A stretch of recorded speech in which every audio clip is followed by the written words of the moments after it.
My name is Devin Jevedin, and today you'll be learning about amyotrophic lateral sclerosis, or also known as ALS.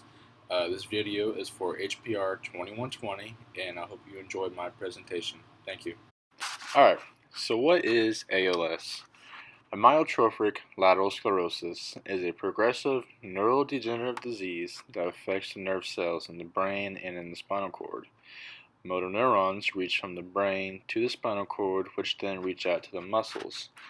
Progressive degeneration of the motor neurons from ALS eventually lead to the death of those motor neurons.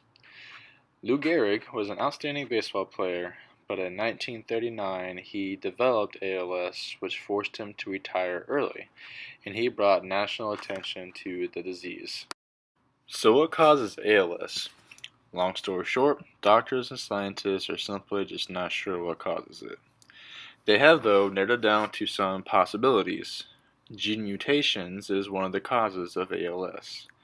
Since roughly 5 to 10% of ALS diagnoses are familial, that means they do carry a gene mutation that could or could not develop into ALS. Another possibility for the cause is a disorganized immune system.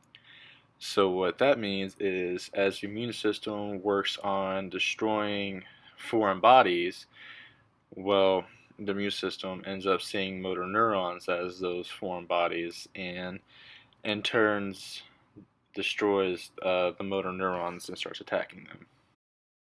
Okay, so since we looked over some of the causes of ALS, let's go ahead and look at some statistics.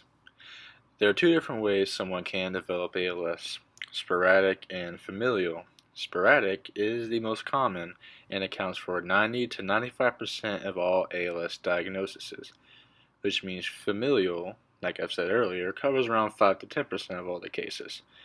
However, in families with ALS, there is a 50% chance that each offspring can develop ALS. There are approximately 6,000 people in the U.S. that are diagnosed with ALS every year.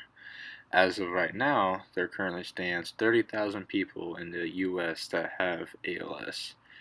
ALS, of course, is a progressive disease that takes away the arms and the legs, ability to speak, and eventually have to swallow and breathe. ALS is different from every person, meaning that disease can progress from non-severe to severe and vice versa. ALS usually starts between the ages of 40 and 70, but it has occurred for people in their 20s and 30s. Okay, so now let's go ahead and look at some of the symptoms of ALS. Symptoms of ALS can begin as difficulty walking or doing daily activities, weakness in the legs, feet, or ankles. It could be slurred speech. It also includes muscle cramps and twitching in the arms, shoulders, and the tongue. Difficulty holding your head up and keeping posture. ALS typically starts in the hands, the feet, or the limbs, and then progresses to the body as the disease advances. So with ALS, there is a big misconception that is going on, and the misconception is that ALS only affects the muscles and movement. However, that may not be the case for 50% of the people that are diagnosed with ALS. ALS research now shows that half the individuals diagnosed with ALS do develop some sort of cognitive dysfunction.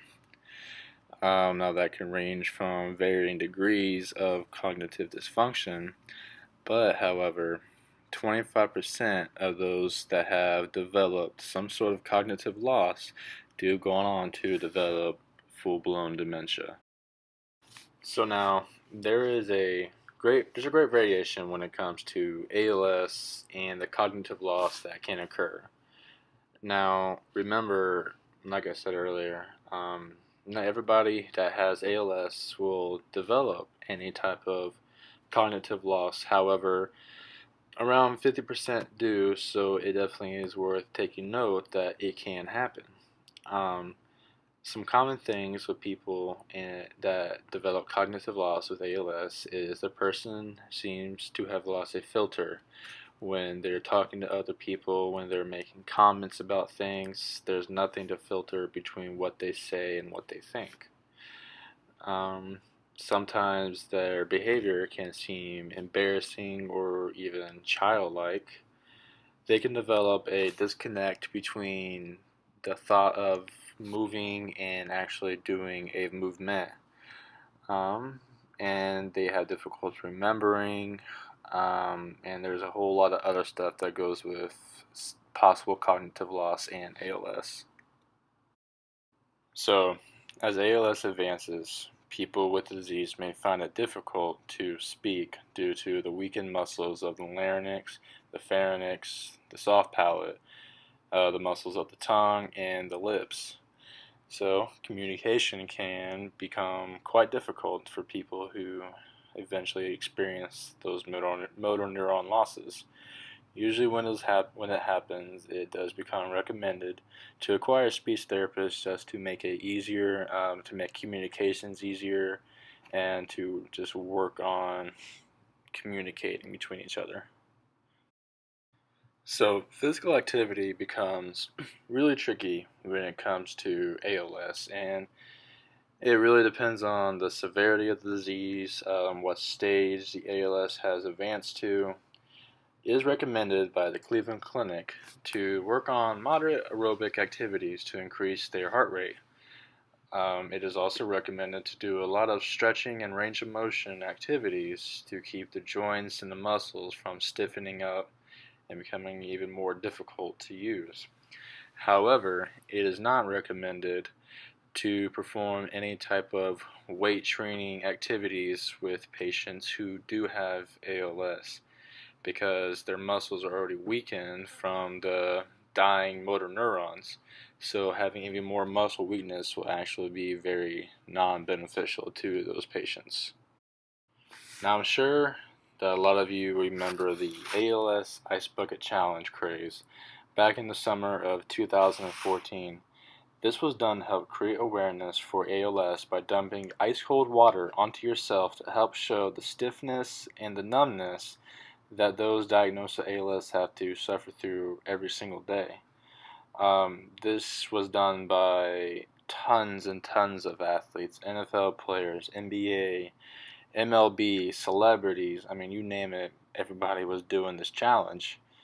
In total, there was $115 million that was raised in just the summer of 2014. So, a little activity we can do is on your own time, just go ahead and get a bucket of water, fill it up with a really good amount of ice, and lastly, put water in it. Then give that a little while to let the kind of water get really cold. And then once that happens, dip your foot in, leave it in there for a little bit, and then the pain, the stiffness, the numbness that you experience from having your foot in that water is kind of a smaller representation of what people with ALS have to go through every single day. Now, for the last activity, we're going to just ask a few questions for the audience. First question, what athlete has ALS been named after? Second question, how many people per year are diagnosed with ALS? Third question, does ALS affect a person cognitively or just motor? Fourth question, is it recommended to lift weights with those suffering from ALS? And lastly, is ALS the same for everyone? So as you can see, there's a lot to know about ALS. And I think there's still a lot the doctors don't know about ALS. They still are really working on ways to find out how how it becomes to be, what's the better way to diagnose it, and even all the money raised from that ALS Ice Bucket Challenge. There's still a lot to be done. But I hope you guys really learned something. Thank you for watching my presentation, and have a great day.